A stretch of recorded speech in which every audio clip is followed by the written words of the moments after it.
Good afternoon, everybody. Welcome to the Page Lightning Talks as a part of Imagining America's national gathering, The Shape of Us, Waterways and Movements. And what a day it has been, no? From whale whispering to the Mellon Public Scholars session, and now to honestly, my favorite part of the Imagining America National Gathering, the Page Lightning Talks. We're so happy to have you here, the new cohort of Page Fellows, the Page co-directors, to share your brilliance with us all. So it's really quite my honor to welcome and introduce you all. I don't know if you all know here who've joined to participate with us today, but this is the 18th year of the Publicly Active Graduate Education Fellows Program. It was about in 2003 or somewhere around then, end of 2002, 2003, when the ever exuberant Julie Ellison, then founding faculty director of Imagining America, asked, how can we ever really contribute to the conversation about transforming higher education without the wisdom and the voice of engaged graduate scholars? And from that moment on, with Sylvia Gale at her side, they launched what would become really a really deep and connective national peer network of engaged graduate scholars and artists and thinkers and activists and organizers. That really is a true collective. It is led and run by alumni. Paulina and Caroline, who will facilitate today, are current co-directors of the Page program. And Page really has become a central voice in the Imagining America community and network. We have Page co-directors and former fellows on our National Advisory Board. We have two former Page fellows and former co-directors, Gail Greenlee and Romo, leading some really deep research right now, interviewing a wide range of Page alum to really learn about the impacts, the ongoing challenges and opportunities for engaged grad scholars as part of our Leading and Learning initiative. So Page is such a valued space in the Imagining America community, and it's really my honor to welcome you to enjoy the Lightning Talks today. So without further ado, I'm going to introduce our two co-facilitators today. First up is Paulina Camacho Valencia. She is an artist, teacher, scholar, and a member of Chicago ACT Collective, a group of friends committed to building political artistic collaborations in multiple communities through art making. After working with youth as a high school teacher for 6 years, Paulina enrolled as a PhD student at the University of Illinois Urbana-Champaign, where she's studying art and education, gender and women's studies, and Latino studies. Paulina's work has most recently expanded to include an online project on the digital platform Twitch under the page and username The Couch Life of Pau, where she invites listeners to tune in to hear her read books out loud. So you can find her there. Paulina is joined by Caroline Chung, and Caroline is an English PhD candidate with a graduate certificate in gender, women, and sexuality studies at the University of Iowa. She works at the intersections of women of color feminisms, theories of state violence, transformative justice, and prison abolition. Caroline dreams and fights alongside others who know that scholarship and theory happen everywhere and must materialize on the ground. In addition to her local activist work, Caroline has found camaraderie with other scholar activists as a NWSA Women of Color Leadership Project member, as CADBI member, and alternative justice steward. No matter what the space is, Caroline's work is consistent. Note to strengthen radical community and weaken the institutions that harm us all. If those bios don't say it all about the brilliance of Page, the rest will show itself in the Lightning Talk. So thank you, Paulina, and Caroline, I turn it over to you. Thank you so much, Erica. And again, welcome everyone to the 2021 Page Fellow Lightning Talks. We're really excited to get started and learn from our brilliant fellows this year. But first, we did want to extend our thanks and appreciation to Erica, Mina, Aaron, Papiro, Trina, and the IA staff for all the work you've put in every year for these gatherings and more. This session will showcase work by the 2021 to 2022 Page Fellows, a cohort of graduate students dedicated to building liberatory models for community engaged scholarship and praxis. We'll have 2 rounds of presentations with a Q&A and discussion period following each round. And fellows will introduce themselves and have 5 minutes each to present their work. And then to find more information about the Page Fellowship, please visit the Imagining America website, where you can also read the fellows' inspiring and powerful blog posts on the Imagining America blog salon. And yeah, let's get started. We will start with Will.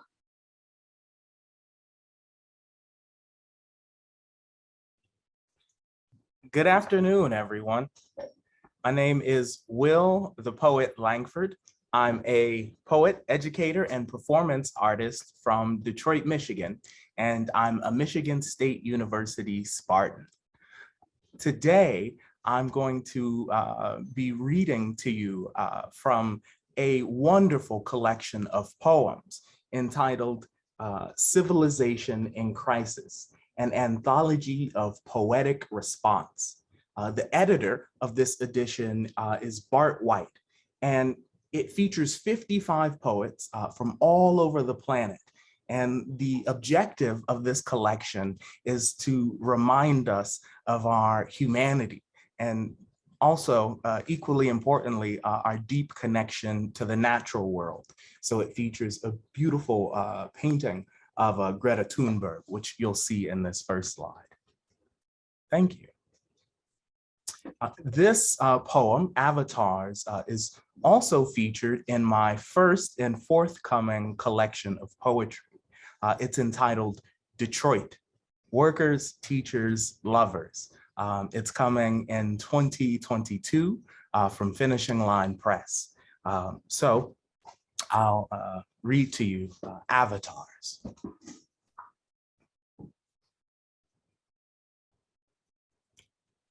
We've made it. The future weighed us and found us packing. Love for our earth, its oceans, its asylum seekers, and its many, many weary.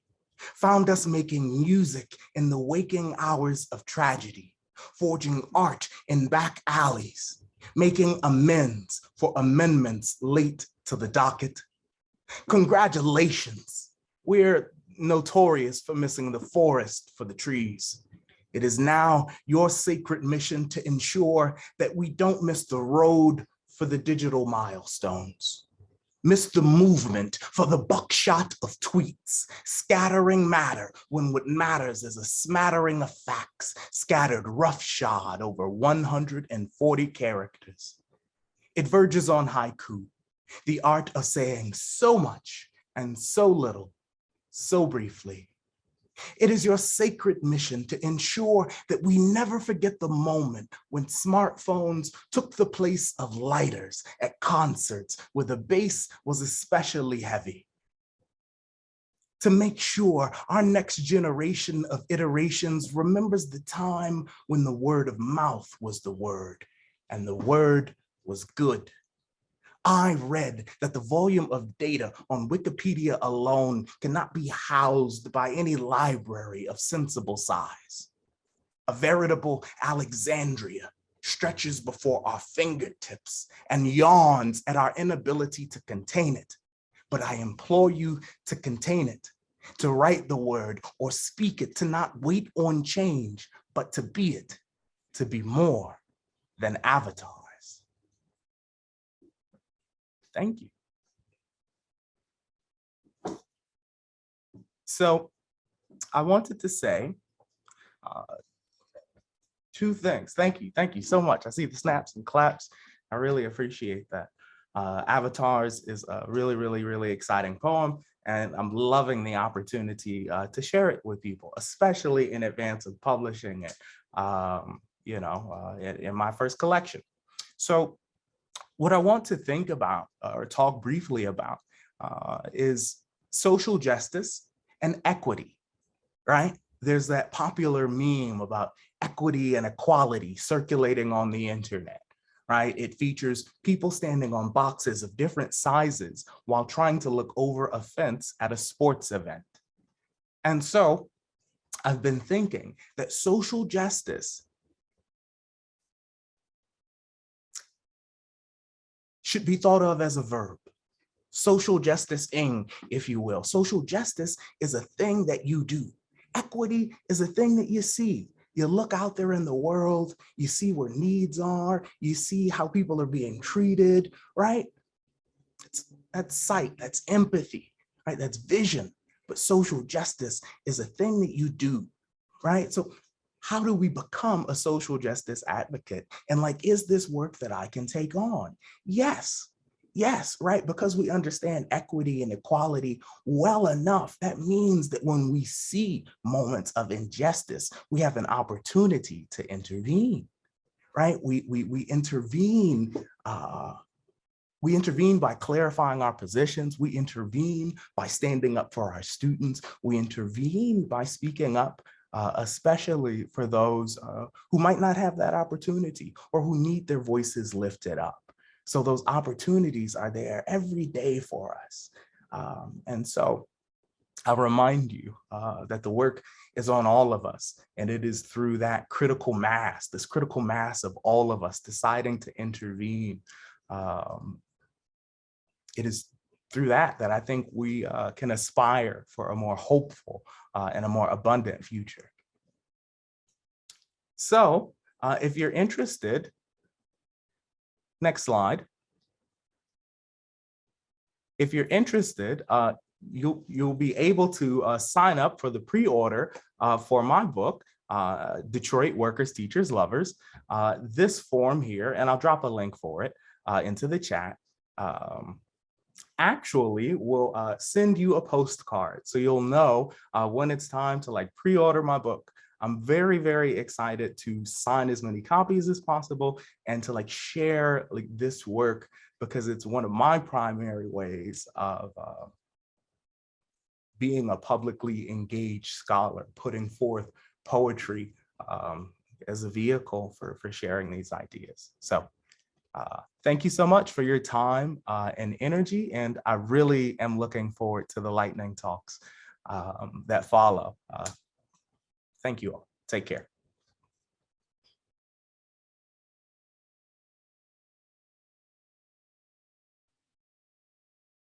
Thank you so much, Will. That was absolutely brilliant. Let's roll right into Marisol's. Hi, everyone. Thank you so much for coming this afternoon or evening.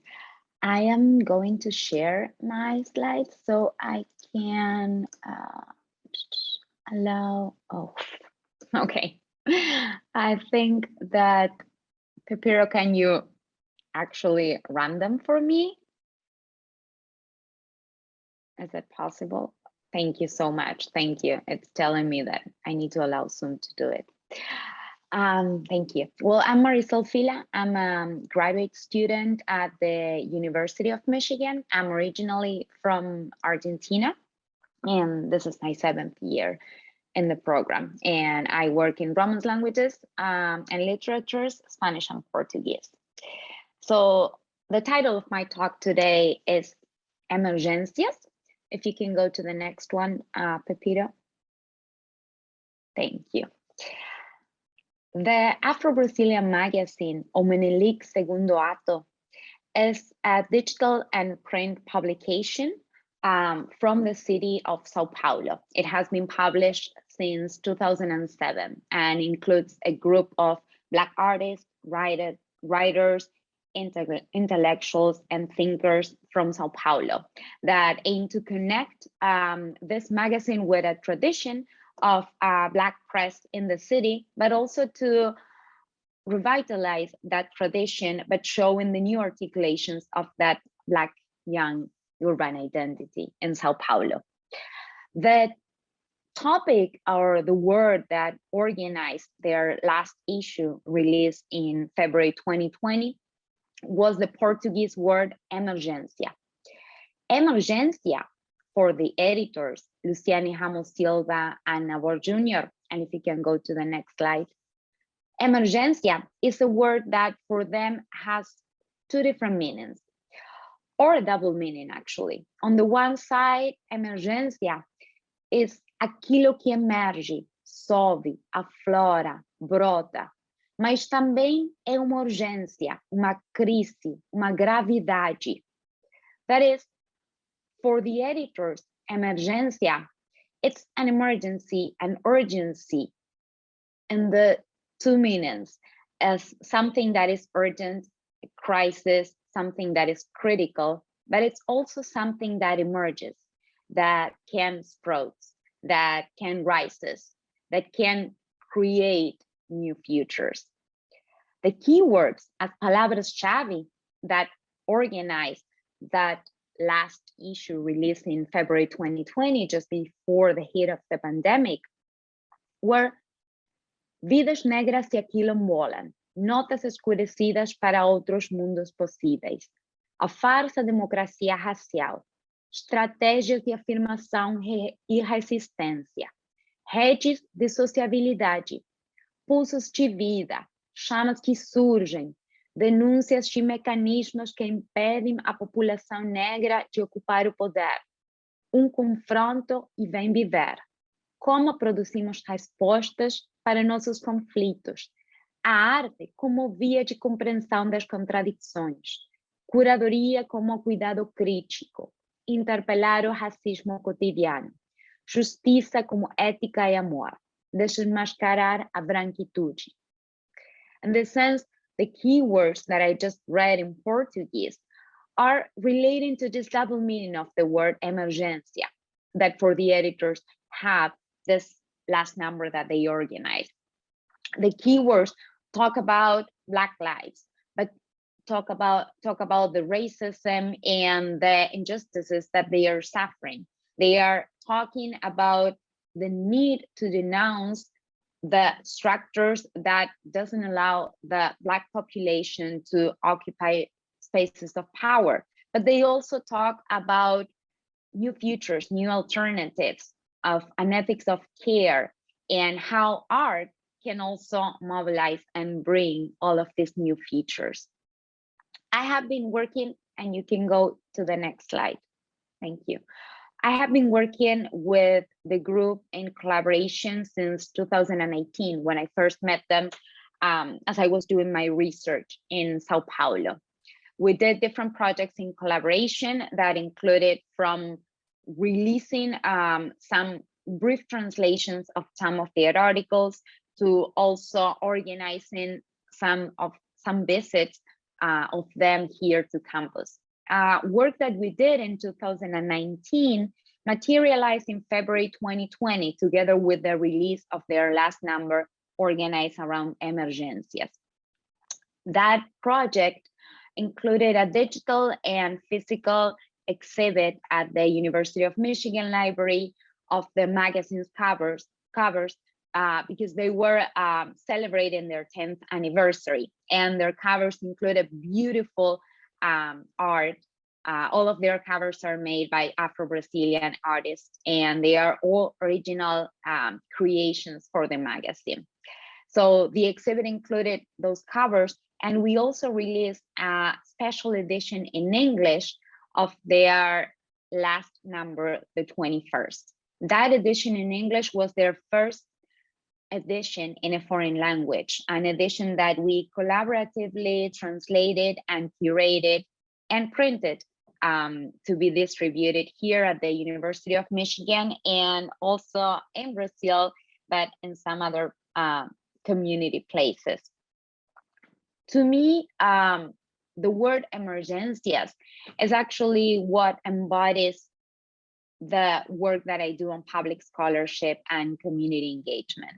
And it is something that to me has the double meaning, something that is urgent, critical, that is very serious, but also it's a work and a relationship that is built on a collaborative production of knowledge, and that aims to create or to imagine actually first this new futures, and to create and to work in different ways in which we can collaboratively make them happen.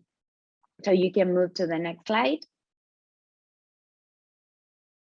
And this is a little bit more about the series that we did at the University of Michigan, just before the hit of the pandemic. Actually, the exhibit is still in place since the library never reopened. And if you want to see more about the magazine and the amazing work that they do, you can check out some of their social media accounts or their website. I put them on the next slide. So if you can move to that too. And I can also share the link to the, the link to my slides here. So you can all have the links in case you want to check out the magazine and different ways to also support them. Thank you very much.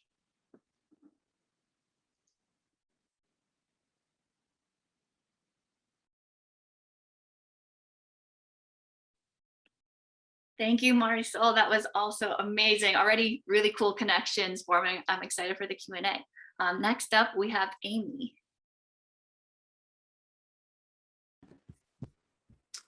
Hello, I'm just going to share my slides.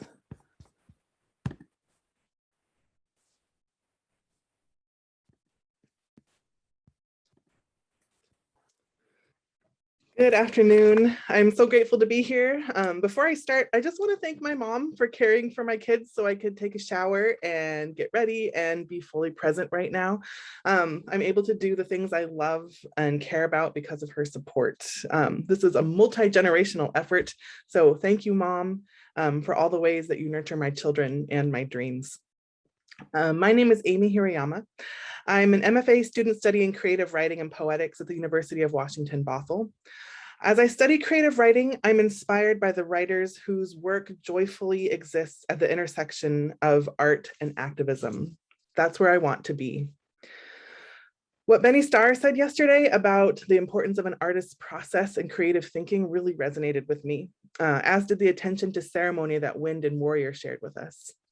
Today, in conversation with many of the artists and scholars at this gathering, I'd like to share the process of creative writing as a tool for justice and joy through a writing workshop wrapped in a poem that I'm calling Instructions for Ritual Dreaming. Can a 5-minute talk be a writing workshop? Can a workshop be a poem? I've been thinking a lot about the phrase, write what you want. Not in a defiant way, like, don't tell me what to do, I'll write what I want. I'm thinking about the way creative writing can help build worlds. What does it mean to spend more time dreaming? To not only give dreams time and space, but to write down those dreams, to write what we want. This is not a consumer-driven wish list. I can think of plenty of things I want, but that's just stuff. This is not creative writing as fine art. You don't have to study the canon to write what you want. You don't have to master literary devices to write what you want. This is creative writing as an act, not a final product. This is creative writing as a ritual for dreaming. Here are your instructions. Take a breath and close your eyes with your pencil poised over paper. Untether yourself from action items. Timelines, SMART goals, measurable outcomes, data collection, footnotes, citations, grant applications, deadlines, committee meetings, fact-checking, cross-referencing, budgets, agendas, delegating. Untether yourself from what's realistic, just for a minute. Unblock the winding streams your imagination wants to follow. Unclog the tributaries choked with too little time to dream. Unstick that bit of fantasy tangled up in protocol. For 1 minute, play with the seriousness of a child. Honor the dreaming child you once were. Fully believe in the reality of your fantasy. Submerge yourself in imagination. Emerge dripping in dream. Write what you want. Maybe what you want is vague and misty and words feel too blunt. Maybe what you want is impossible, breaks the laws of physics. Maybe what you want is nonsensical, silly. That's okay. That's okay. That's okay. Loosen the grip on your pencil. Loosen the grip on your dreams. Give language to your imagination. And for 1 minute, write what you want. I'll set the timer. Let's write.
Will you share what you want in the chat?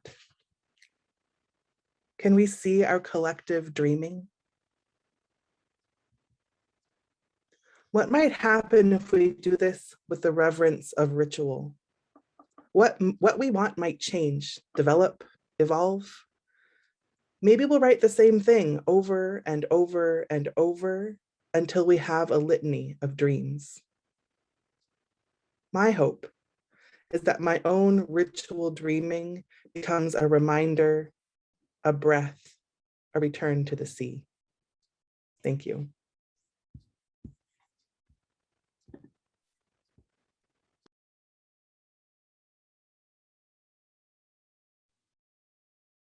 Amy, thank you so much for that collective restorative practice. That was amazing.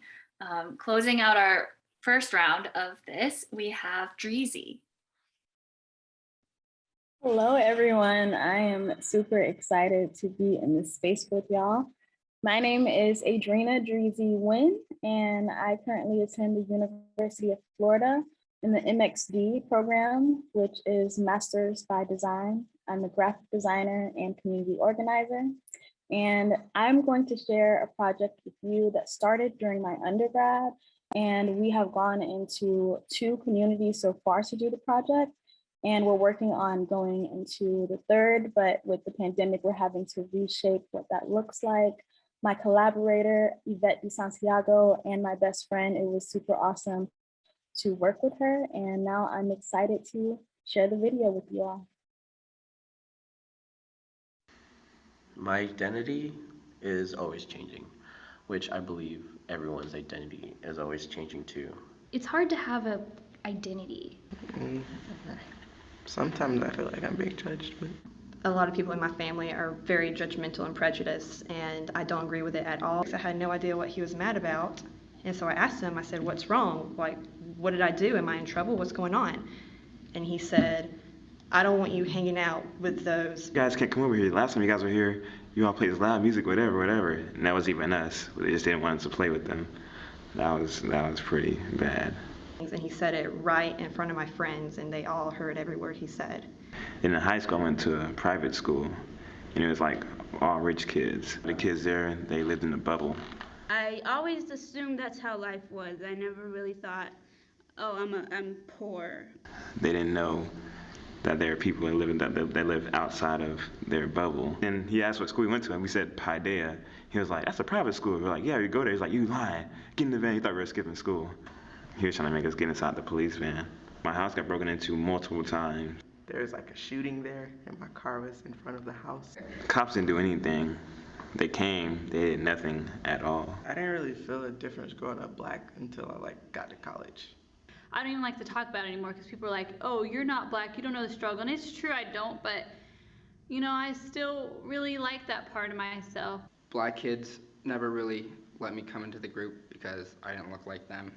And white kids, I was really kind of just a token. Like when I go to Mexico, people say I'm American. When I'm here, people say I'm Hispanic. You feel like You're not really one or the other. I see myself as American, of course, but like At some point, I realized that I actually had to try harder than other people to be on their level. After September 11th, I was really aware of how different I was. Kids saw me dressed up in my like yellow salwar kameez, which is like this Indian dress, and they were like, "Yo, you know it's not Halloween." I did feel like made fun of and stuff, and like kind of bullied for like just being Asian. They said I had pretty hair for being black, but why couldn't it have just been that I had pretty hair? Eventually, I fell in more with the white community because even though I was token, I could take a few jokes. I don't necessarily know like how to be American. I don't necessarily know how to be Mexican. My parents always told us be aware of our surroundings. It is necessary to hide part of yourself just to protect you. I had to hide my sexuality, my sexual preferences. At any moment, I could get kicked out in the military. I knew I liked girls since the 7th grade. And I realized, yep, I am so fucking gay. So fucking gay. I decided I was going to be lesbian before I really understood what that meant. And I told my mom that I like girls, and that didn't go very well, so our relationship became kind of strained. My mom says she doesn't have a problem with it, but she also made it very clear that she didn't think that it was natural. When I told her, she just started treating me different. I'm still pretty sure that she thinks I'm straight. I felt like shit, because like my mom is like my best friend, so. It's so hard to feel like you belong there. You don't know what I've had to go through. Like, that's affected me in ways that I'll probably never be able to fix. And I have no other choice but to believe in a God, because if I didn't even have that, then I would have nothing to believe in. I can't even believe in myself. I want to be the person that I wish I would have had. It's hard to cope. I don't really know if there is a way to cope. I just feel like I'm a person lost in this world, and I will find myself someday. Thank you all for giving me the space to share my work. We are looking forward to what it looks like to reimagine this project in the world where there's a pandemic going on, also trying to keep folks safe. Themes of identity and also starting conversations with my art. It's what I love to do, different topics that may be heavy to digest. I like to use art and design as a segue to make it easier to start up conversations that may start something even bigger, even greater. Thank you all.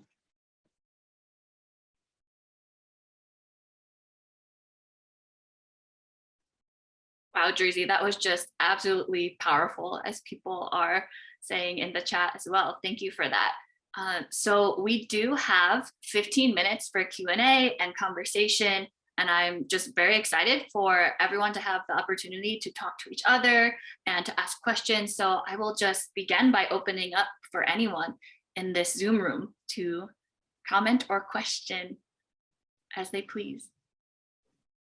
We also invite you to add your questions to the chat box if you would prefer to not unmute yourself, but we've decided on this format to allow all of you in the audience, including the fellows, to ask questions and participate in the discussion.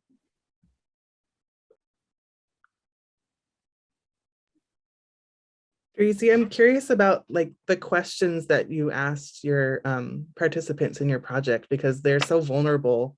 How did you build that kind of trust with them? So we asked them to tell us about their identity, and we left it very open-ended. And ideally, we had given them the colors, and we, said, hey, change your colors as you talk about different aspects of your identity. So talk about sexuality, use one color, talk about gender, use another, race, another color. But really, once they started, it just became this colorful canvas. But we left it very open-ended. We've done this project twice with two different communities. The first group that you just saw, that was a group, I knew all of the individuals and participants in this video. The second group, I went into a community that I did not belong to do a similar project. I was invited into a space to do the same project. So it was very interesting how the different dynamics of of just having community that you're not a part of and having to actually connect with them before going into the space. So for the other iteration, we went to city council meetings. We went and just kind of tried to immerse ourselves in different aspects of the community. So it wasn't just us going in for a project. We actually wanted to meet people and connect with them before doing the project. And I'm wondering, Drizzy, thank you so much. It was amazing. And I'm wondering, what was their reaction when they watched it, the videos? Like, maybe you can talk about the two groups or the second group that you didn't know. Yeah, so people were pretty shocked. The town that we went into had a very clear racial divide for the second group. For the first group, we were a cohort, so we all knew each other, but we didn't know how deep our stories resonated with one another. And me and my collaborator, Yvette, we decided to be participants. So I was also a participant in the video. And it's interesting because even though we had already recorded individuals, when we got behind the camera, for some reason, we started crying. It got emotional. And there's something about turning the lights off and asking someone a very intimate question. It's like the camera isn't even there anymore. It's just that person just letting it all out.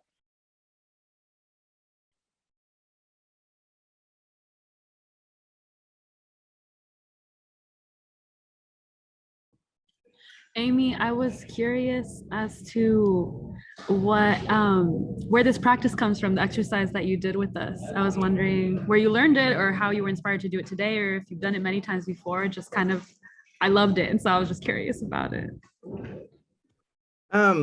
It actually, it came from that phrase, right? What you want. I've just been thinking about that a lot. And I did a project last year. I was taking a class on the Gothic, and the Gothic, I love the Gothic. I love all that like dark, spooky stuff. But it's like super white. And so I just kept thinking like, I wish I had like my own Japanese literary ancestor, like deep in the heart of the Gothic. And so I was like, wait a minute, I'm in a creative writing program. Like I can invent that. So I just developed like, and now she feels so real to me. She feels like this real like writer, even though she's completely fictional. I just kept building this world where she existed and where she had a powerful influence on the Western literary tradition of the Gothic. And so I don't know. I think that's something, I work a lot with students and I work a lot with teachers and educators. And I think that kind of world building and that kind of like, well, sometimes you have to see it before you can work towards it. And sometimes you have to imagine it first. That's something I think a lot with the communities that I work with as well. And it's just, it can be fun and playful and silly too, which is something that I love. And then the idea of like ritualizing it and having it be something short, like I'm really busy and I feel like a ritual or like self-care has to be this like big production with like candles and like, 2 hours of time to myself. It's like, I can't do that. But like, wait a minute, but could I like, for like 1 minute, could I just let my imagination like just go wherever weird places it wants to go and like write stuff down? Like, yeah, I can do that. I can do 60 seconds. Yeah, and calling it a ritual like makes it more than just like journaling, it makes it feel, it makes my imagination more sacred, I think, than just, just brainstorming. Well, I had a question for you. Your poetry was so amazing. So thank you so much for sharing that. And I feel like there's like this really like engaging, almost like theatrical aspect to it. And so I was wondering if you have any sort of like different disciplines that you draw on when you bring that into your work and like your research, and if that's one of them. Thank you. That's a delightful question, Haley. Well, let's see. I guess each time I share one of my poems, I'm beholden to really embody it. when I think about a lot of the poetry that I've read, and I think I'm drawing on something like Amy just said, like, you don't have to read the canon or master the canon or any particular skill, read what you like, write what you like. And so over time, I thought like, well, hey, I'm a poet, I'm alive, I can publish books, I can put stuff on paper, but more importantly, I can be right in front of some people. And I feel like that's the best version of me. I appear in videos, I've done like promotional things and all sorts of stuff, educational. But the best version of me is me, live and in color. And so that is sort of the ethos from which I harness my energy. And it inspires me to like give that. And so it kind of just comes out of me. When I was younger, I danced, tap, jazz, ballet, all of that jazz at the wonderful Marygrove College. There's a wonderful series being produced on PBS, a public broadcasting station. I hope it's reaching all of you, but it's called Detroit Performs, live from Marygrove. Marygrove, Marygrove, Detroit Performs, live from Marygrove. And it's a delightful series of poets and performers. But anyhow, I came up in theater in that way. And so I guess I draw on that, through my work. It's just always been a part of me. Thanks for that question. That was really fun to answer. You should have a video book joining your your book. Hey, thank you. Hey, Marisol, I have a cool tidbit that I'll share with you all. So inside of my book, there are QR codes.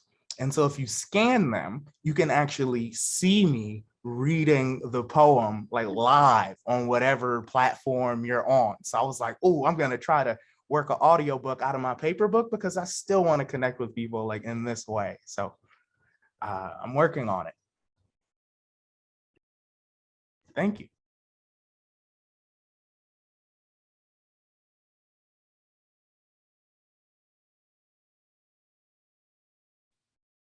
Marisol, I had a question for you. I really appreciated your presentation and especially this emphasis on an ethics of care from art, as well as the idea of emerging being possible within emergency. And I was wondering if you could speak more to your work and how your work is kind of positioned in that ethics of care, or how you would hope public scholarship to be positioned in that ethics of care. Yeah, thank you. Well, that is a great question, and this is something that I always think about, and I always try to practice. And the way that I'm approaching, I think that the work that I'm doing with this Afro-descendant groups from Latin America that I have been working with during the last few years, since I first started my program here and my research, I thought that I researched on contemporary Afro-descendant publications in Argentina and Brazil. And when I started meeting these different groups who are publishing print and digital magazines, I thought that I wouldn't be able to just like get in touch with them, interview them, and then take my notes and write about them and not get in contact or get back to them again. So from the very beginning, I thought that my research practice couldn't be like separated or disembodied from this community engaged work and this work on public scholarship, in the way that as long as and it's a learning in collaboration. I would say that as much as I'm writing something in my dissertation, I'm writing that because I'm writing that with them, because of the work that I have been doing and I want to keep doing with them. Right now with the pandemic, it's been hard to try to find like alternative ways of developing this projects in partnership, particularly because of the physical distance, the different geographies, and the impossibility of traveling. There was a project that was going to happen in person here around a couple of interviews in which an Afro-Brazilian group would be coming here. That's not possible now. So we are trying to find this alternatives and the different ways in which their work can be enriched by also the resources that I can get and I can find here at the university, and because of where I am and what I can attain. So maybe I went all over, but this is a little bit of what I think about my community engage and public scholarship work. Thank you. That was wonderful. Important reminder. And thank you to Will, Marisol, Amy, and Drizzy for starting us off the first half of this session. Y'all did really wonderful. And thank you for Caroline for helping to facilitate. You're amazing. We are going to move on to the second half of our presentations. We have 4 more of our page fellows who will be sharing their work.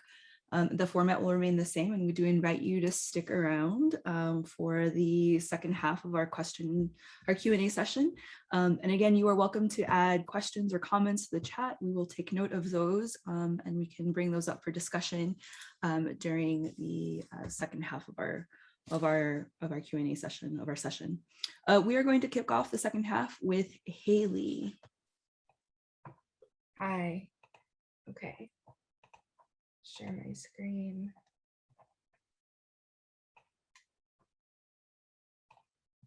Okay. What comes to mind when you hear the words Native American? Is it feathers, headdresses, elaborate regalia and beadwork, cowboys, horses and shootouts, reservations, powwows, and fry bread? If you responded yes to any of these questions, you might be suffering from a highly narrow perception of Native American people. Please consult a Native right away. My name is Haley Rains. I'm a member of the Muskogee Creek Nation of Oklahoma, but I was born and raised in Billings, Montana. Today, I'm going to introduce you to some of my friends and hopefully expand your understanding of Native American people by showing you the diversity of Indigenous experiences.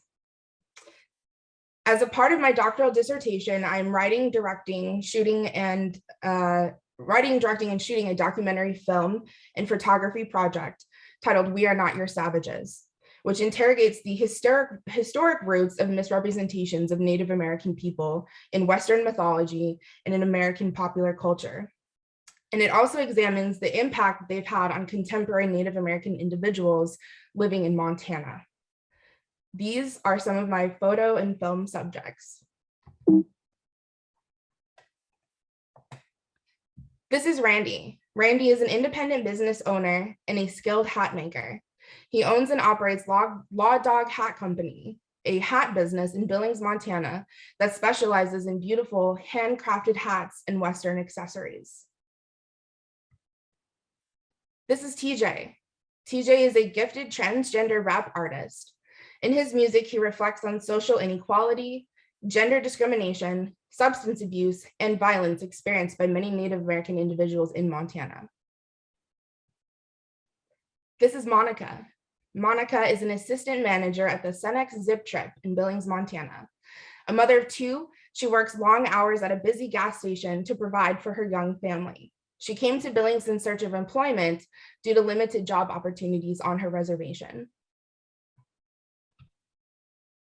This is Casey. Casey is a writer, an equestrian, and a small business owner who operates an online gift card shop. Casey lives with autism and struggles to relate with others, but she finds companionship and connection with her Arabian horse, Quinn. This is Sunny. Sunny is a recent prison parolee and recovering drug addict and lives in a sober living facility in Billings, Montana. He is determined to give his young daughter a life much different from his own. This is Jim. Jim is a college professor and administrator.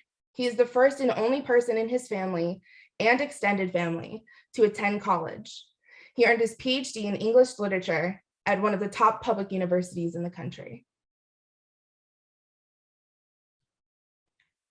Clearly, for many Native American individuals, daily life hardly resembles that depicted in media and popular culture. When depicting natives in media and popular culture, non-natives present American Indians as savages, vanishing Indians, and impediments to American progress. These representations have established a model for depicting Native Americans, one which has become the standard for how non-natives view Indigenous people. Horse riding, feather wearing, teepee dwelling, mystical people of wild, unconquered territories. Similarly, in recent films and television shows created by Native filmmakers, although definitely more authentic than depictions of natives by non-natives, still often fail to account for the diversity and variety of Native American experiences. These stories are set almost exclusively on Native American reservations, yet only 22% of our country's 5.2 million Native American people live on tribal and trust lands. In other words, the overwhelming majority of Native American people in this country do not live on reservations. Yet, that is one of the most common Native experiences depicted in popular culture. Of course, Native American self-representation in media and popular culture is always a cause for celebration. And clearly, the reservation experience is one of many valid Native experiences, but it is not the only one, nor is it the standard for Native American authenticity. There is a continuum of Native American experiences and identities, and that is why it's critically important for Native American individuals to be afforded the space in which they are free to decide for themselves who they are and how they want to represent themselves. We are your neighbors, your professors, your musicians, your scholars, your activists, your mothers and daughters, your prison inmates, your gas station clerks, and entrepreneurs. But we are not your savages. Thank you.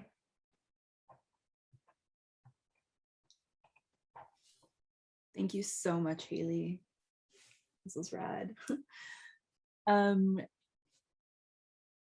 Yes, I agree, Eric. I can't wait to experience the film. Thank you so much, Haley. Up next, we have Stephanie.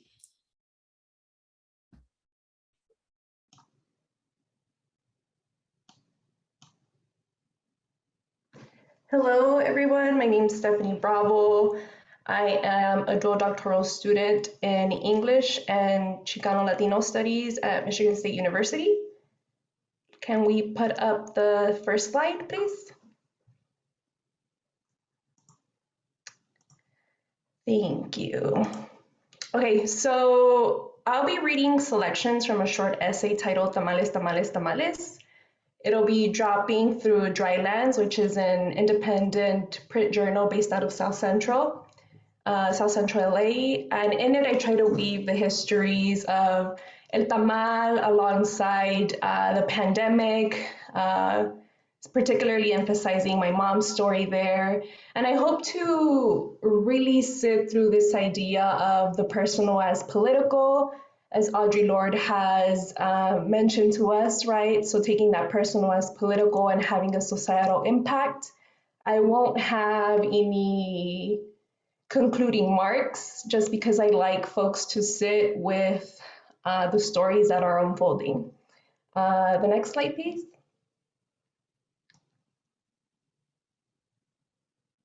Thank you.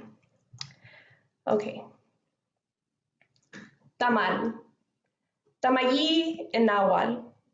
Noun. A maize-based bread, unfilled or filled, with a variety of foods and sauces, wrapped in plant leaves and cooked by steaming or baking. There is a clear distinction between tamal and tamale. The flow of the tongue marks positionalities and frameworks. Since COVID-19 began, the demand for frozen food products has significantly increased. A study by the Association for Convenience and Fuel Retailing showed that adult consumers were inclined to purchase frozen food products during the lockdown due to a longer shelf life. Per usual, from November to December, Mom makes tamales for a frozen food manufacturing company. Pseudonym here, Greenville. Mom has been working holiday hours since the beginning of the pandemic, Monday through Saturday, 5:30 p.m. to 2:30 a.m. Statistically speaking, quote, Latino families are more likely than white families to live in neighborhoods with fewer supermarkets offering a full range of healthy food, and to depend more on small neighborhood stores that do not. About 5 years ago, I took Mom to a health food store in the city of Long Beach. The deeper you drive into Long Beach, the brighter the buildings, the cleaner the streets. No more pale hues. Mom walked the aisles of the frozen food section and suddenly stopped. The tamales she made for Greenville on minimum wage and no health insurance had been stocking up this particular health food store. She and I, the only specks of brown in aisle 3, for the first time had access to a product made by her hands. According to an LA Times article, California's largest outbreaks of COVID-19 occur in factories, food processing plants, and housing complexes for agriculture workers. Do you enjoy Mission tortilla chips? There was an outbreak at one of their facilities. 49 employees tested positive. 2 died. One of them was Jose Roberto Alvarez, age 67. The Hispanic aisle of your local grocery store engages with discriminatory practices and is engulfed with bodies. Jose Roberto Alvarez. According to the Pew Research Center, quote, only 24% of Trump supporters view the coronavirus outbreak as a very important voting issue, end quote. This means that 76% of Trump supporters don't care about essential workers at Greenville.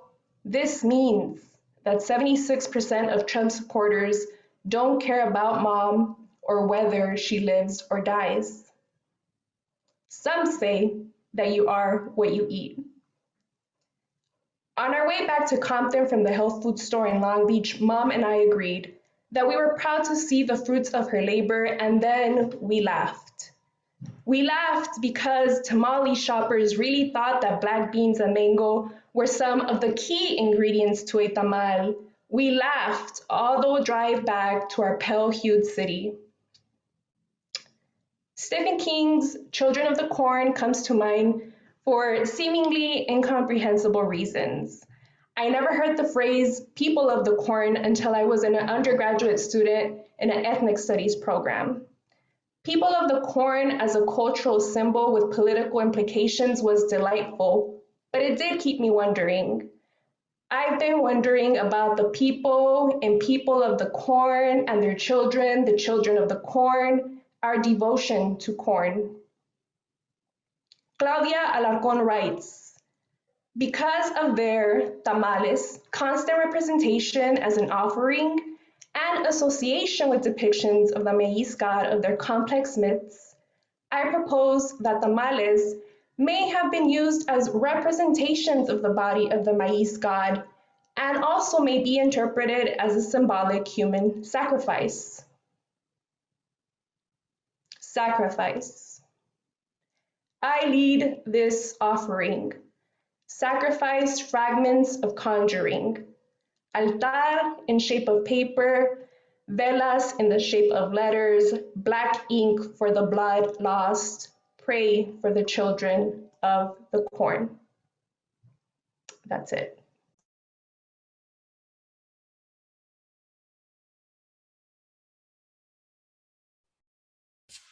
Thank you so much, Stephanie. That was beautiful and powerful. Up next, we have Kathleen. Hey y'all, sorry I had to move into here, and so there might be people walking by, but I needed to charge my laptop. It's great to be here. My name is Kathleen Calderon, or Kathy. I am a third-year PhD student in the Department of American Studies and Ethnicity at USC. I am an oral historian, and I am very involved in cultural arts, public arts organizing since a child, which I'll tell you a little bit about. So in these 5 minutes, I wanted to talk about my current work, although it's derived from my childhood, of learning about space and how people feel about spaces and how people see possibilities in different spaces based through their stories, so based through oral history. And so I wanted to share a little bit about what inspires me to work on that, you know, interweaving oral histories or stories and space. And then share some current, you know, curiosities that I have in thinking through it, and kind of lead into a little bit of meditation for all of us to think about when we're thinking about space. So what inspired me being interested in oral histories is really learning about my home. It's the San Fernando Valley, and that is in the northeast part of Los Angeles. It's third generation there in the area of the valley where I'm from, the northeast part of it. And so I've had the, you know, luck and love of listening to how that place has transformed over the last 60 or so years for my grandparents and my parents. And then in the third grade, I switched schools from going to one in a predominantly Mexican low to middle income area to a predominantly white middle to upper class area. 15-minute drive away, but very different. And so at the age of 8, I very, you know, immediately sensed that I was in a different space, but I didn't know how or why, or even that it was so close to home. And now, of course, studying segregation and that history, I understand why. But that moment, and then my upbringing in a danza community, it's danza mexica, so it practices danzas that are indigenous to what is now northern Mexico.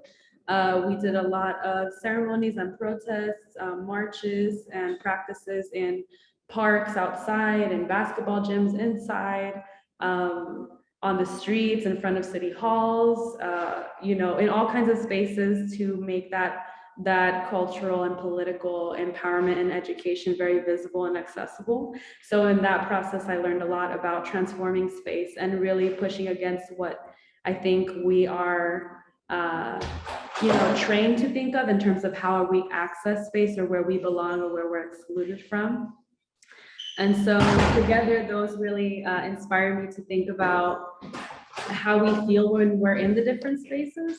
What is it that we're doing in those spaces, and are we encouraged to be there, or are we, you know, experiencing a limit to accessing the space? How do we think about people's forced movements across space or their voluntary movements across space, right? So in hearing people's stories, let's say about displacement, that is not voluntary. And how do you learn about how space is organized, right? And what the ideologies are behind that organization that have now caused the displacement, right, of a particular group of people. I'm also interested in how people's stories about places can undo a dominant understanding of a place. So for example, the area that I'm from in the Valley is historically the place where people of color are allowed to live. Since that suburb has been predominantly white since the late 1800s, there was an area that majority of it was restricted for people of color. And so through restrictive covenants or zoning laws or realtor practices, you have an area, a pocket of people that have a lot of experiences that are not depicted in a mainstream movies or even songs or histories about the Valley being a white middle-class suburb as it's usually depicted. And I know I'm running out of time, so I just wanted to kind of invite you all to think about reflecting on spaces or particular memories of certain places that have either brought you peace or joy or a sense of possibility, or experiences where you transformed a space that perhaps wasn't designated to be used in the way that you used it, and just kind of think about what made that space accessible, what was its history, and how did you feel there, and just really encourage you to think about how we can make more spaces that really support our well-being, that really encourage access in order to do the kind of work that is right, what we're all talking about, that is transformative, that is equitable, that is encouraging sustainability for us and also the land. So I will leave it with that. Thank you. Thank you so much, Kathleen, and thank you for that invitation to sit and think about the relationality between us and space and the places that we make, the spaces that we make. And last but not least, we have Peter. Hi, everyone. Papiro, if you could share the slides, that'd be great. Thank you. Cool. So good afternoon, everyone. My name is Peter Wynn. I'm originally from Chicago, but currently a PhD student in geography at UC Davis. It's just amazing to hear everyone's lightning talks today and all the wonderful work that you're all doing. Today, I'll share a snippet about my dissertation research. Just before I jump in, just wanted to share a little bit on this photo. This is from a graphic novel by T. Bui, The Best We Could Do. This is the cover photo. And this book is about a Vietnamese family's journey to the US that has been shaped by water. The fluidity of water shows us the many meanings that water has in my family's and community's lives.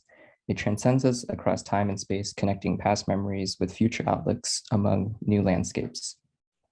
The Vietnamese word for water is nuoc, which is used throughout many vocabulary words, such as referring to rain, tears, drinks, or different types of natural waterscapes. Conversely, another direct meaning of nuoc, or water, means country. This word is particularly important to the Vietnamese community as the country is bounded by oceans, rivers, lakes, and deltas. It is the water that surrounds us. But it also represents the hardships and challenges of many refugees who were forcibly displaced from their own country, many resettling here in the US. The loss of their country and home through their journey across water as boat people shows how water is significant in connecting the Vietnamese diaspora across space, time, experiences, and memories. Next slide, please. This image is taken from a documentary film, A Village Called Versailles, by S. Leo Chang on the Vietnamese community after Hurricane Katrina.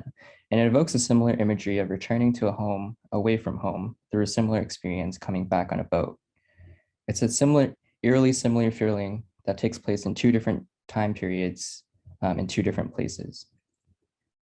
Growing up hearing these stories from my parents' journey who fled Vietnam as boat people, I always hear the same theme that arises about the force of the ocean and water, making life and death unpredictable. Through that unpredictability, it moves me to connect these stories with my own understanding of resilience. Particularly for many immigrant families, migration to a new country and culture create these notions of adaptation, adjustment, overcoming, and perseverance in navigating how to establish one's own identity and life in a new place. Facing many periods of migration and forced displacement, the Vietnamese community in the Gulf Coast, specifically New Orleans, have not only faced resettlement once after the war, but again after Hurricane Katrina, and having to adapt to environmental disasters such as the BP oil spill. Now with climate change impacts exponentially being exacerbated, it is important to understand how to best support this community in adapting to increased and intensified impacts. In exploring the relationships between migration, resilience, and climate change adaptation, my research examines climate resilience in New Orleans, Louisiana, which is home to a large population of Vietnamese refugees and immigrants. Adaptation to New Orleans and the greater Gulf Coast region for this community has been an easier transition for some folks, as some had fishing and farming backgrounds that translated to a similar coastal and delta region. However, this community was not visible on the map until Hurricane Katrina, which in the aftermath showed the inequities and discrepancies of which communities were prioritized during disaster risk and recovery efforts. Through these disparate impacts, the Vietnamese community have exhibited strong resilience in returning and rebuilding their homes throughout these hardships, as well as showing the strong social ties to maintain their sense of home and community. In further understanding this, I aim to answer 3 questions. How do Vietnamese American experiences as refugees resettling in the US, post-Katrina and post-BP oil spill resilience impact their approach to climate adaptation? What is the specific role of community organizations and institutions? And how do the relationships of Vietnamese with other ethnic groups in the community impact climate adaptation approaches? Next slide, please. This research is grounded in community engaged scholarship, which represent an important bridge that centers community knowledge with interdisciplinary research. Grounded in the rich knowledge that comes from community residents, it is critical to uplift and center their stories and experiences. By working directly with community organizations that have been instrumental in their rebuild and interviewing community members of their experiences, I aim to shed more light on the underrepresented Vietnamese American and Asian American communities in environmental and climate justice. It is critical to understand what is going on by hearing community perspectives, how climate change impacts their daily lives, the connections with their historical resilience, how their community is engaging with climate adaptation, and the community's outlook for the future. To carry out these goals, I aim to continue to work with these organizations on ways of integrating these learnings and incorporating more climate justice education resources for the community, such as support for ongoing efforts like the Community Farming Co-op. I want to foster this bridge by connecting underrepresented communities to climate research within institutions so that there's a constant exchange of knowledge and support between the two. In doing this research, it is also crucial to think beyond climate change towards the impacts on overlooked, marginalized communities of color who are disproportionately impacted through the inequities of disaster risk and recovery processes. Furthermore, by understanding the connection between the refugee and migration experiences, post-disaster resilience, and climate adaptation, I hope to develop ways to best support locally led resilience and adaptation to bring about climate and environmental justice. Thank you, everyone.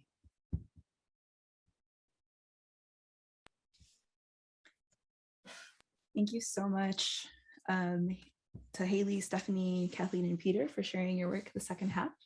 We will now open it up for questions, comments from the audience. And again, if you have a comment or a question, you can unmute yourself and share it out loud, or we invite you to add your comment in the chat box.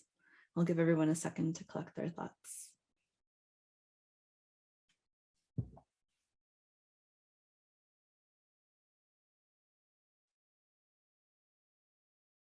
Okay.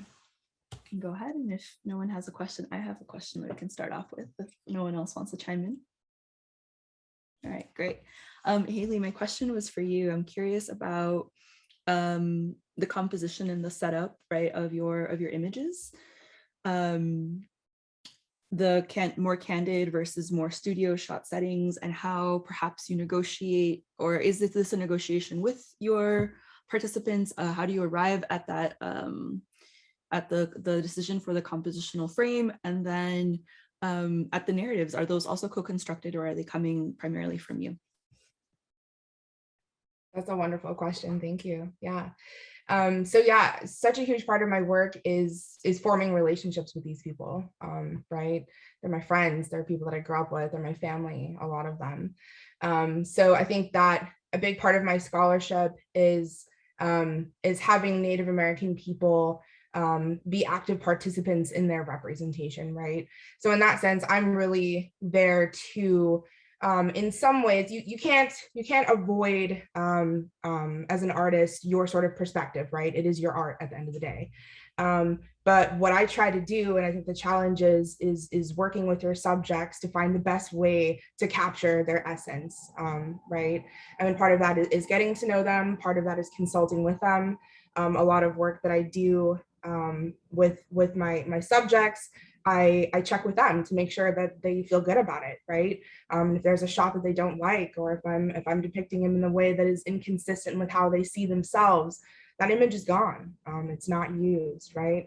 And so in that sense, I feel like I'm really there to facilitate their self-representation. And a big part of that as well is also teaching them as I'm working with them how to do this themselves, and give them tips on how to do, you mentioned composition and things like that. So I tell them as I'm working with them what I'm trying to do. So communication is a huge part of that as well, and making them an active participant in their representation. Yeah. Thank you. Yeah, I also had a question for Haley. Just an amazing project, by the way, and your photos are stunning.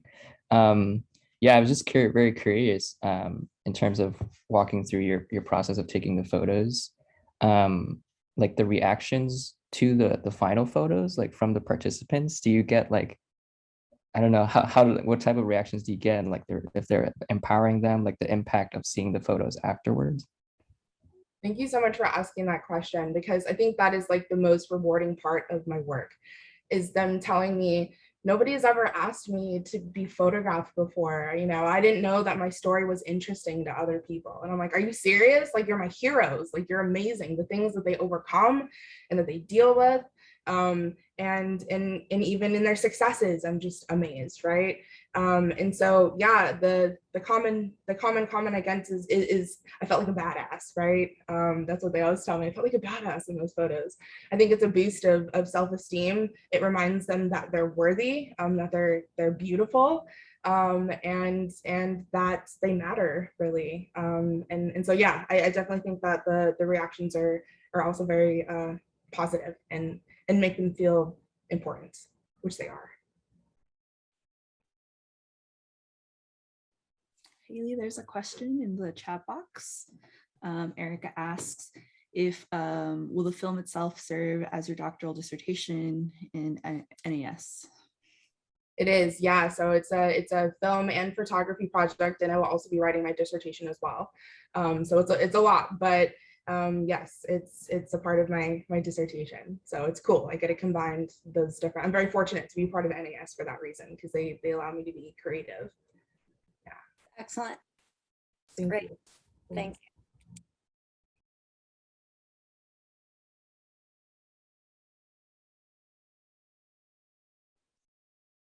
I wanted to say, Haley, that I really appreciate the statistics that you offered us at the beginning of your presentation, re Native representation in film. And I love that you're counteracting that by like showing folks like what they need to see, like everyday people, right? So that we move away from these, very like stereotypical ideas that we're still kind of seeing. There's this need to place people in normal contexts so that like the treatment can normalize a bit. And just like gratitude for like the work you're doing with individuals, like talking to people and like telling them like, yo, like your story is, one I want to hear and share. And like gratitude for, like just keeping it going so we can just, stay fresh. I appreciate your work. Thank you so much for that comment. Yeah, it's definitely, I'm just trying to expand our understanding, right? All of these different experiences are 100% valid, whether it's the reservation experience, off reservation, right? Enrolled, not enrolled, like it's complicated. And I think it just raises the question of, if we're not presenting ourselves as Native American people in the way that we are expected to present ourselves, what then? What happens, right? And it's sort of an existential question in that respect. And with this project, in many ways, I'm staring into the abyss, right? What does it mean when we don't present as we're supposed to present? Does that make me less Native? And I think not, right? So yeah, that's a big part of this project, is just kind of confronting those big questions. But yeah, thank you for your comment.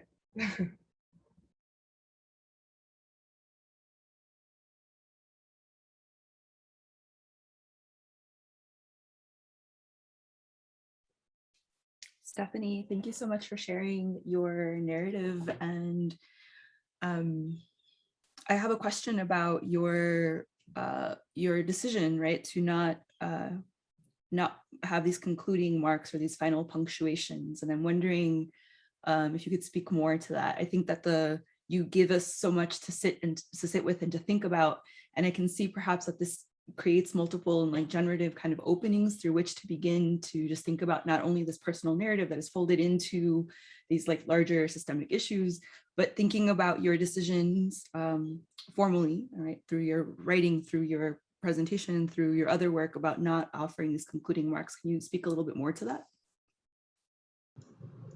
Yeah, I think I leave a lot of gaps. So when I started writing this piece, I talked to my mom about it, and she was also very much about like, let's have some gaps. Like, let's not give a city, let's not give a name, let's change, you know. And I also think that just sitting with it is something that my mom has been a huge advocate for me, right? There's a reason why I am in this position that I am as a doctoral student. And so I feel that for a long time, even though I, as a woman of color, have been told to sit with these things, right, about my family. And I think that others don't really get to sit with that. You don't get to sit with having family members who are, you know, essential workers. I'm not assuming all of you, but like most of the reading when I do it, it's like, you know, and PWIs, right? You don't get to sit with this hesitation about the Hispanic aisle of your, you know, grocery store, right? And so I think it's a critical moment for some folks to just like sit with that, and also the emotions, because every time I read it, something cracks. Something is just, it's not something that's fluid, right? So I just want people to sit with those emotions that I have also been grappling with. Thank you.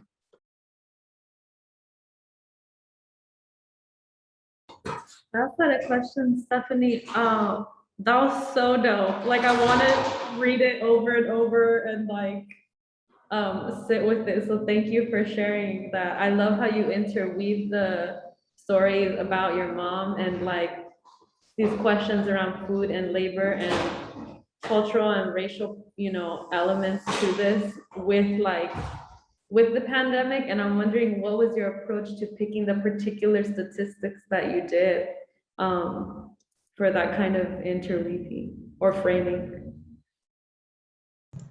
Yeah, this was actually an essay that I wrote for a course that wanted us to just do a personal essay, but have some stats and facts. And I was like, I've never done that before. And so we were told to choose a topic, and I was like, tamales, right? I didn't think about, I was also doing a curation about like making tamales. And so that's where the image is coming from, part of that exhibit, digital exhibit thing. But as I was looking into things, like when I Googled, it was like Gary Soto's book. I don't know if anyone knows it, like Too Many Tamales. And then I was like, yeah, but like, let's keep like diving in. And so that's when I started looking at the food industry, thinking about my mom making these tamales still, even though it's not the holidays. And I was like, there's something here. But it was just like, it just kind of came, like kind of meshed. Thank you, Stephanie. I love those points and reminders. Kathleen and Peter, I really appreciated both of your works and saw so much connection between them as well, with Kathleen's invitation to critically reflect on space, and then Peter's all of your work with especially like rebuilding home. And so I was just hoping each of you could speak more to this idea of space, especially as it relates to like rebuilding home and the troubles that come with it in your own positionalities, bodies, identities, as we're also in academia. I know that's a large question for our last couple minutes.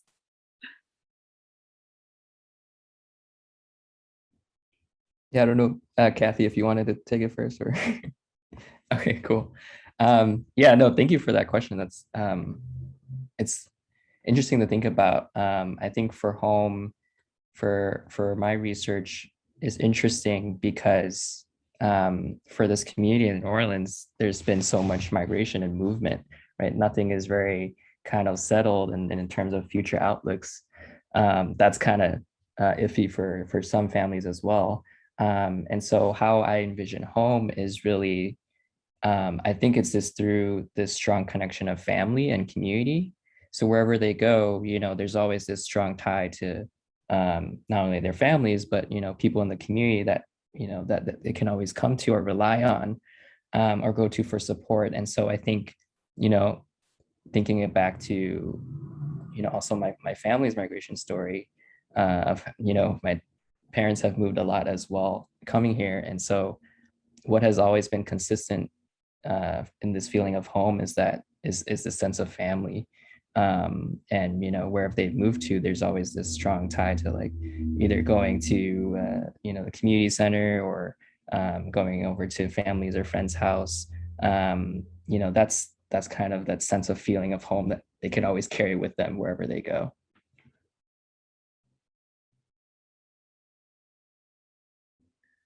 Yeah, I think similar to what Peter brings up, I think right now I'm trying to complicate an understanding of home by thinking about movement and being temporarily in place, but that being a home as much as it is to have been there for generations or to be settled or to be permanent or to have a house, because I think anyone who passes through a place shapes that place or shapes its history that is told later on, or can make some change in a space, or a system or a community or however you want to put it. And so I think at that, I'm kind of very much going towards the everythingness that the home or the place can be, because like my larger goal is to make a cultural center, to make an archive of these multilingual, multi-generational stories about a place. But that's not to say that all of those stories are already in the valley. They're all around wherever they are. And so just kind of being able to anchor it in the location, like geographically, physically, where some things are stored, but also to remember that people are always moving, whether they're forced to move or whether they are voluntarily moving. And also to get at then what does the place become or what does home become because of that particular dynamic. So whether it be the natural disaster, or whether it be you're not allowed to live here, or going back in history, right? You were incarcerated for XYZ reason, like just thinking about movement and how it happens in these very different ways, but tying it then to, for me, the place of the valley, like how do those then kind of coalesce and get to a larger meaning of what this place is, which will come in some years' time. But I think that there's multiple definitions of the place, and therefore of home, and of movement. So the relationship, I think, to place is very context dependent, but I hope to see some sort of thread or some sort of kind of, identify certain things that kind of stay in place in the valley, whether they be some things that I really don't like, or hopefully a lot of things that I really do like practices that have been passed on for people in that area that are good for them.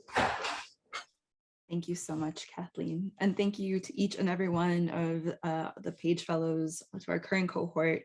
You are wonderful and amazing. Burr, burr, burr, burr. Had to throw that in just because, And thank you to the I team for all of your invaluable support. And I will pass it back to Erica. Thank you. And thanks, Caroline, co-facilitators. Thank you. Wow. Well, I invite all of you for a second round of thanks and applause in the chat or out loud or unmute yourself. That was just so beautiful.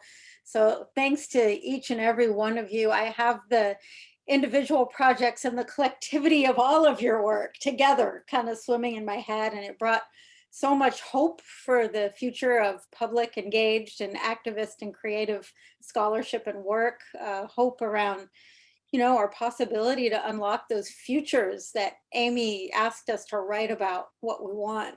Each one of your projects did that, I think, in a really, really beautiful way. So thank you so much. And thank you, Paulina and Caroline, for the great facilitation. I'm also just so much loved your peer engagement with one another, the great questions you asked each other. So thank you so much. In many ways, Paige is the heart and soul of Imagining America, and I just love this year's cohort's work. And thank you so much. Everybody, stay tuned for the work to come from the Paige program and fellows and network.